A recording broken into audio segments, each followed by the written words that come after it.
Op het voetbalveld van SV Venray ging woensdagavond de eerste training van Active Roy dit jaar van start. Het was voor het eerst sinds maanden dat de volleyballen weer over het net vlogen. Dat is september hebben we nog even gevolleyd en toen werd het stil. Kijk, september, oktober, ik weet het niet eens precies, maar ja, dus dat is een hele tijd. Dat is de hele wintervakantie, dus we hebben nooit een winterstop. Juist in de winter zijn wij actief, maar we hebben nu echt een winterstop gehad. Het ledenaantal is nagenoeg hetzelfde gebleven en daarvan mocht iedereen onder de 27 jaar weer trainen. Een gelukkig moment voor Van Laren.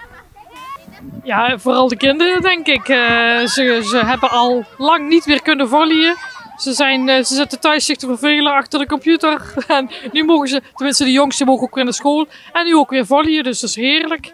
Ze lekker uitkuren, dus ik denk dat de meesten dat wel heel fijn vinden.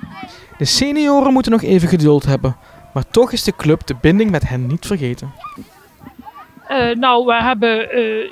Wij volgen gewoon de regels van de RIVM natuurlijk. En we proberen wel door af en toe wat berichtjes op Facebook te zetten. We hebben ook een ledenvergadering digitaal gehouden. Dus we proberen wel een klein beetje de binding te houden. Maar het is gewoon heel lastig als je elkaar niet ziet.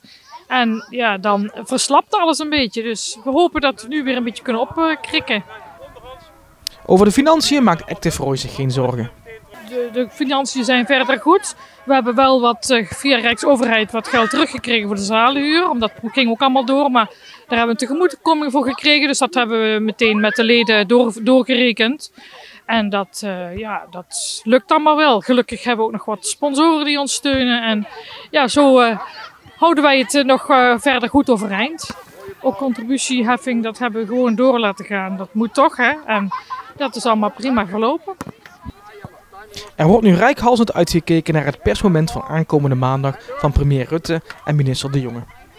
Nou, hopelijk dat de rest ook straks alvast buiten mag. Hè? Want wat dat betreft, buiten lukt het wel. En zeker als nu het warmer weer is.